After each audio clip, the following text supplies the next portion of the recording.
Hey, y'all. If you want to head to our website to check out all the different things Pizzazz offers, then just head to pizzazzart.com. That's PZAZZART.com. You will see our online memberships. We've got Kids Club memberships, our Lettering Club membership, our one project a month membership. We call that Paint and Praise. You will see some freebies that we've got there for you, and you'll see our local classes if you're local. So head to the website, check it out, pizzazzart.com, PZAZZART.com.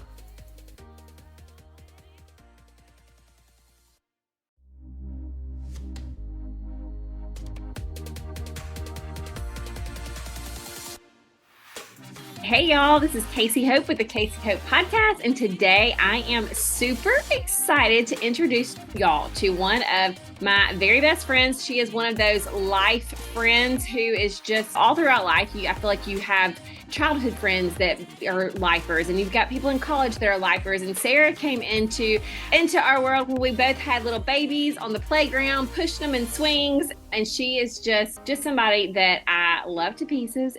I learned so much from her. She has just a whole lot of knowledge and wisdom, and I have seen her walk through life with such grace, and there's just so much to learn from her. So I asked her to come on the podcast. We're going to do a couple of podcasts because I think she's got a lot of things that can help a lot of ladies, and I'm excited to dive in. But before we dive into what we're talking about today, Sarah, just introduce yourself just a little bit. Woohoo! Hello to my best friend, Casey Hope. I love you. And I'm so honored. And I love talking. I love sharing, because when you have had God do things in your life, you just want everyone to be better. So anyways, I'm excited. And a little bit about me. I'm married to my hot husband, Josh, and he was in the full-time military Air Force for years. So when I met Casey, we were in Alabama and at a military station. And I do have two beautiful girls now. I have a 15-year-old who's a competitive cheerleader. And then I also have a competitive gymnast who's a daughter as well. And so that's Sydney and Stacia. We are now in the Carolinas, where the North and South meet, is what I love to tell people. Really close to Charlotte, but we are in the South Carolina area. So I love it. I work a full-time job teaching and training and mentoring women in a skincare and cosmetic company. And I've been doing it for 16 years. So that's just a little bit about me, but I love Jesus and I love the opportunity to mentor and invest in women.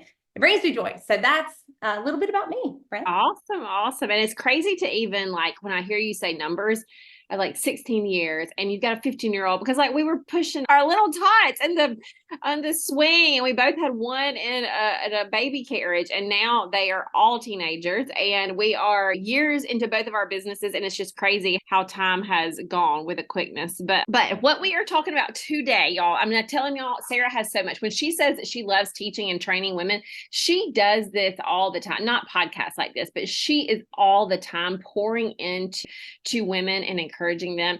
And one thing that I have seen her do really well, among a lot of things, is to set boundaries. And whether that is in relationships or in work-life boundaries or boundaries on her own self and her own time, there's so many things that I've seen her just learn different principles and apply them. And so today we're going to talk about that, because I feel like that is an area that we're going to specifically talk about boundaries in relationships. We'll talk about others in future podcasts, but boundaries in relationships are what we're going to talk about today, because me and you, Sarah, we are real concrete about boundaries. But I think that some people, if they're not taught to, or they maybe just don't think about having them, or they just assume that they don't need them. I don't know. I think that not everybody is as concrete about having boundaries. And today just want to talk about why that's important, what that even looks like, because I think that can be so helpful to a lot of people. So before we dive in, can you tell me, because I know now you're great with your boundaries, can you tell me about any time that maybe you didn't have boundaries? Yes. So I think it's so funny you're saying that, because the truth is that if they're listening to the podcast today, like, we want to share this because we don't want you to go through what we've had to go through, or what I've had to go through of making some poor choices of not having it. So I can really remember, and specifically my marriage, of a time before we were married, and I just boundaries, like what I'm comfortable with, what I'm not comfortable with. I didn't even think about it. And so, anyways, I remember a time when I was engaged to my husband and I was still in college. And we typically, in a class setting, would go out to eat afterwards. And it was just very normal. But for whatever reason that day, all of the other people didn't show up that we hung out with. And there was only one other male. And we just always went to lunch after. I was actually sensing he's probably going to want to go to lunch. And I just don't know if I should be doing, like, it feels uncomfortable. And to each their own, right? Everybody has different boundaries or things that they are aware that they're uncomfortable with or comfortable. But I didn't really talk to my husband, or again, fiance at the time, about it because, well, I don't know, I just did it. But so here I am, and exactly what I was thinking may happen. He was like, okay, so I'll meet you at the restaurant. And I didn't really know what to do. So I just was like, sure, yeah, I'll meet you there because that's what we did, even though no one else was there. And so we go to the restaurant. I'm uncomfortable the drive over there. I'm uncomfortable before he says anything. For me, I'm sensing that I am just not feeling good. Of course, we go eat. It's no big deal. He's a kind person. I'm engaged, whatever, nothing. He's good looking, but whatever, none of that really matters. But it does, because you just are thinking about all the things, right? What is someone going to think? And of course, what happens while I'm eating at this restaurant? I happen to run into some friends, and their eyes, when they see me, are like as big as the moon. They are like, what are you doing eating out? But of course, they didn't say that. They were like, hey, girl, what you doing? And I overly share, oh, this is one of my classmates, and we always go to eat, and everybody else couldn't. So this is so, and I apologize. I'm sure he's a great guy. I don't even know his name. Okay. And that probably in itself is a great lesson that he really didn't have much value in my life. I hate to disrespect him, but it's just that I don't even know his name. That was a very, looking back, I was so uncomfortable. I was so not okay with it. My fiance at the time, would he have been upset? It's, again, we just didn't have boundaries. And I learned that I was uncomfortable with it. Like that was something I was not okay with. And moving forward, that was not something I was going to do. And I'm here to tell you today, that is not something that we do or that I do, because I know it is a boundary that I definitely want to have. That's hilarious, first of all, because I can imagine you like over explaining. Yes. Yes. Exactly. So one thing I heard you say too was like you didn't know what to do, so you just said yes. And I feel like I see that in all of us. Like when we're in these positions where we haven't thought about it beforehand, we haven't put a boundary on it. We're in this new thing. We don't know what to do. We haven't thought about it before. So then we just say yes, even if it feels uncomfortable. But if you've thought about it before, if you've had this discussion with fiance, spouse, whoever beforehand, you, in knowing that's a boundary, then you just say, yeah, I'm really gonna, you have a little bit of a, just a little bit of a mindset to say, I think I'll catch you next time when everybody else is doing this. But it's when you don't think about it beforehand that you don't. So yeah, that's one of our boundary, mine, TR's boundaries too, is don't have lunch with the opposite sex, with just the opposite sex. Bring a buddy along. I know you work with a lot of different people, but it shouldn't ever be just you and somebody else. And again, like you said, to each their own. That's just something that we don't feel comfortable with, or we don't want to open the door to anything. So that's a funny story of before you had boundaries. Now I know that you have boundaries. Let's say that somebody is listening to this, and I think there's a lot of people in this camp that think, I don't need boundaries. I trust my partner. And I don't think it's just about trust. Like, why would you say people need boundaries in their marriage or relationships? I think it keeps us healthy emotionally and a lot of other things too, besides just emotionally. But you're also being forced to communicate the silence that you are experiencing, the things that are bugging you, your best friends. That should be a safe enough environment that you're discussing those things. And they should be left to your own demise. Our minds are a very dangerous place. And I love that God's word says that we can make our thoughts obedient to Christ. But sometimes we've got to be aware of what those thoughts are. And I believe that if you are a Christian, the Holy Spirit will speak to you. Those are not things we need to ignore. And I believe that God it helps us. He guides us. Actually, his word says that he will guide us. So if we're not willing to put boundaries in our life, sometimes for me, I'm a good time. I'm loud. I'm fun. I'm going to need some clear boundaries to keep me going when I'm so loud. But the Lord is speaking to me that I can practically know, okay, Sarah, warning, like you're heading in the wrong direction. And you know that because you spent some time thinking about what is the direction of like your life according to what you believe God's called you to do. And so God's word is pretty clear about certain boundaries, in my opinion. There's going to be some gray ones that I believe through conviction. I think the Lord will direct specifically you and even potentially within your friendships, your marriage. Hey, this is healthy for me. This is unhealthy. And that's what I think it's ultimately about, is finding health. So you can be your best self. Your marriage can be its best self, because truly marriage, it is not fulfillment. It is only a reflection of the love of Jesus on earth for us. So I want to have some boundaries so I can keep showing the love of Jesus to my spouse and then to my friendships too, not to be their fulfillment, but to be an encouragement and a direction to stay on the path that they are called to be. And I want my spouse to help me do that too.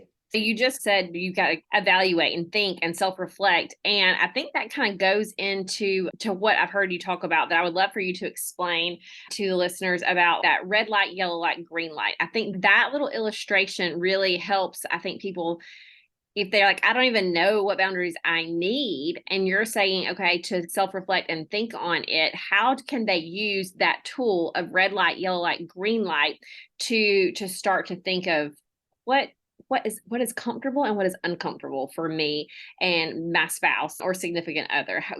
Talk a little bit about that, the red light, yellow light, green light. Okay, so I came up with that not on my own. I just always like to make sure I give credit. This is years of counseling and mentorship. And I just think that's so important for us to understand that even as you're listening, you're obviously somebody who wants to grow. And so keep doing that. But I just had to make sure that this is not something I invented. But I can easily reflect it back on the situation. So a green light is when you are in the good, you are like, these are choices that you feel no hesitation. And I want to say feelings sometimes can also lie to you. So make sure, for example, if I feel nothing, but if I'm talking with my significant other and they feel something, when you are in marriage, there is a specific, and I believe it's both. I believe that my husband gets a chance to tell me things that make him feel different. And then I may feel fine, but he may feel a certain way, and honoring each other in those moments. I have to mention that. But green light is everything is good. You feel like I'm not feeling any kind of uncomfortableness. Your significant other's not feeling any uncomfortableness. Like we're good.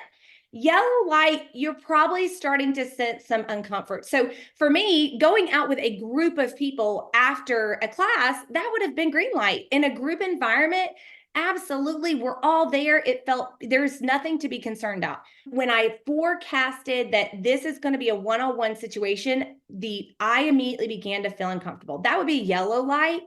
When you're starting to sense and starting to question things, and hey, I've got some discomfort, like in my opinion, that would be a yellow light. And again, when you're communicating with your significant other and they are experiencing some uncomfortableness, it would be like, hey, I'm not feeling that way, but I can see that you are, or you're communicating that to me, which is why this is so important to communicate in the things that you're feeling uncomfortable with, or just reoccurring thoughts. But the red light would have been, I'm driving on my way. I am knowing I don't need to go. Like I have already, because I know I am heading to something I should not be heading to go to. And of course, the entire thing, it's red light. I've crossed something I'm uncomfortable with. And so the goal is to stay away from the red light. The goal is to pay attention more to the yellow light situations in your life, and even having conversations. It may not just be, again, this could be friendships, this could be spouse. There's so many things, but is there any kind of reoccurring situations that is making you feel that uncomfort? And if you're not, can I just say, pray and ask God to reveal that. If you feel like I'm trying to figure out boundaries, I'm trying to figure out what would be situations, or how can I have a healthier marriage or healthier relationships?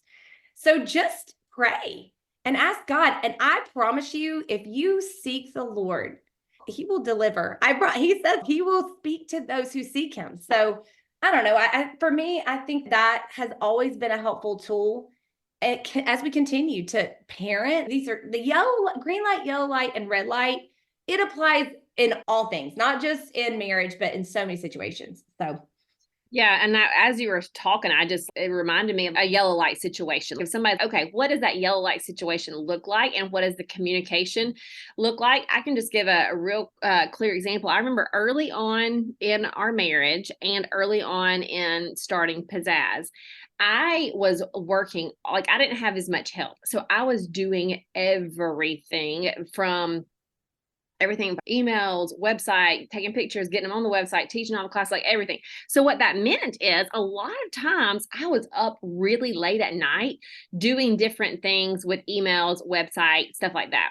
And I remember one time I was having to go back and forth with the guy who did our website at the time. It was years back. And it was late at night on just back and forth with website stuff. And I remember my husband just saying, he was expressing that yellow light, like, I don't know what I feel about you on the chatting back and forth at midnight with another guy. And he did not distrust me. He did not think anything was going on. He just said his yellow light. That. And there was no arguments. There was no me being defensive. I was just like, okay, if you don't like that, I'll just do it earlier in the day. You know what I mean? Like, I get it. I wouldn't want you late at night with somebody else either, even though there was nothing. I just wanted to respect his yellow light. And I think it's important to, one, be okay with expressing that yellow light feeling, like not feeling like that you can't tell your spouse or you can't tell your significant other because it makes you sound crazy or it makes you sound whatever. If they're your best friend, like you said, they can handle like you just saying, I'm not uncomfortable with this. And I feel like that was just just something that popped in my mind. Like if somebody is wanting an example of that yellow light, another one is like that, like just be okay with expressing it to your significant other and be okay with them expressing it and just honor it. Know that it doesn't mean that they don't trust you. It's just, hey, if they're a little bit uncomfortable with it, honor it, change it up. But yeah, can you give any other specific boundaries that you and Josh have set up that might help other people think, oh, I might need to adapt that one? Because I don't think that the whole not having lunch with a opposite sex, I didn't really ever think of that until I heard somebody else give examples of boundaries. And I started to try to think of things that might make me feel uncomfortable. And I heard that as an example. So we put that into place in our marriage. So could you give any examples that other people might want to borrow as far as boundaries within marriage? yes, absolutely. And I want to mention this, that I realize that there might be a lot of career women listening to this. And also, my husband is very successful in his career as well. And we've had to make sure that he has business meetings that may require him to meet with the opposite sex. And that is something that is mandatory. So it's not, I just wanted to clarify this as well. We are very strategic with it. We don't ignore the boundary. And so we say, okay, then it's in a public place. It's in an environment that we feel good about. I just want to mention that too, because for the career woman, she may have to do those things, and so will the male, but making sure, again, if this has to happen, how are we creating a green, yellow, red? What are the boundaries that we are setting in place? What do we discuss with the opposite sex? What do we not discuss? That's one of the things, like making sure there's no really reason that I'm talking about personal situations in a business platform with the opposite sex. There's no need for a coworker to know maybe how deeply my family's doing. If it's just understanding how deep you're going to go, it doesn't need to be deep. So anyways, I wanted to mention that, but also things that we did early on, learning. And let me be clear, this is a revolving door, meaning you're learning and growing and you're redeveloping, you're constantly redeveloping boundaries. But I would say the opposite sex eating out thing, but also finances, like what is healthy for us to spend money on without each other knowing about it. Honestly, also free time. What in our free time, what do we consider to be healthy? Are we just isolating ourselves in our free time? Are we having some time, but then we also have community time? But with the finance specifically, I remember us making a amount purchase. Okay, if you spend more than $100, then we just need to reflect back on that and discuss it before that purchase is made. And guys, it's not always easy to be exactly on the same page. I actually love to save. My husband loves to spend. That's what we've came back to several times. And so that's okay. Like learning what is the number? Hey, I felt like this wasn't honored. And again, the thing about the green and yellow and red is that you have to be willing to go back and say, hey, like I felt this and then it wasn't either honored or it was honored.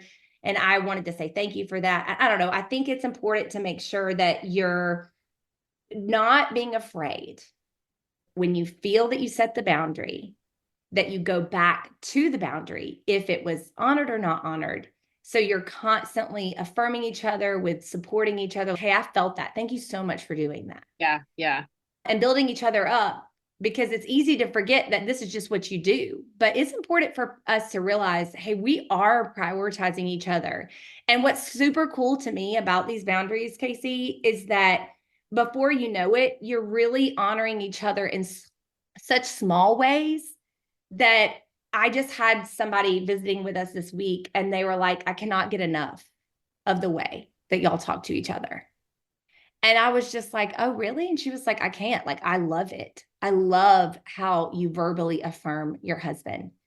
And I about honestly fell to the floor because I was so grateful to hear her say that, because it's a habit. It's learning to, again, take the boundaries that you've done and then you're just relayering them back and getting good at affirming the green.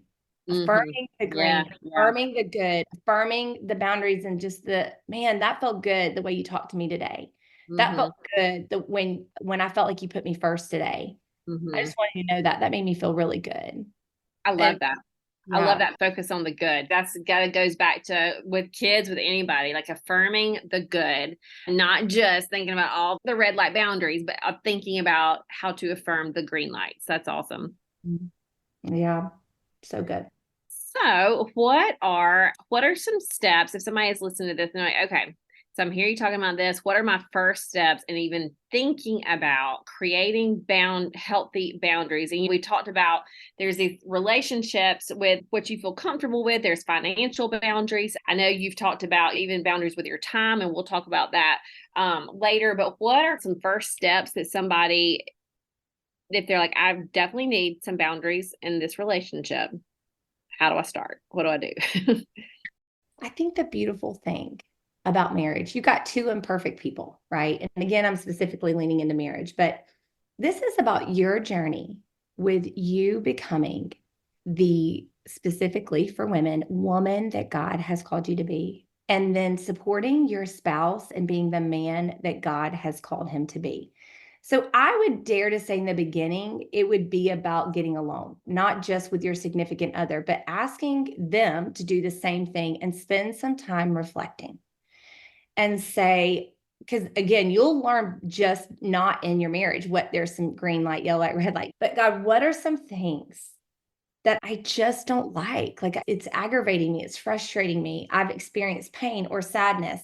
And like I said, don't think you're going to get a magical list or anything. It may be one thing. And that's okay. Whatever it may be, just get alone, ask the Lord, like, what are some things? And I have to say this too, because this is such a thing. It's not about comparison, guys. You may have someone that you want your marriage to look like. You may think they are like the epitome of what a marriage is. And I think that it's probably unhealthy because nobody's got their life together. I'm just here to tell you right now. But I do think it's not about that. It's about, I want you to get alone and say, what would a life of chasing God look like for me? A life that is submitted and surrendered to living it for Him. What is that going to look like in my life? What is that? What are the areas that I need to be fully surrendered and serving the Lord? And what would that look like? And what are areas that I think I'm not fully surrendered to the Lord in? What are areas that are, again, aggravating me or frustration? And then once you've done that, and then your significant other's done that, then I would say, come back together and say, hey, these are some, maybe don't do all 20 or something. If you're like, girl, I got a list of 100. Okay. Like, simmer down, okay? Because nobody's perfect. You've got a little bit of what is that? High School Musical? I don't know. But I'm just saying that maybe just pick 3. Okay. Like 3. And these are some of the things. And then your significant other picks 3. And then you come together and you talk about it and you say, okay, these are some things that we want to see.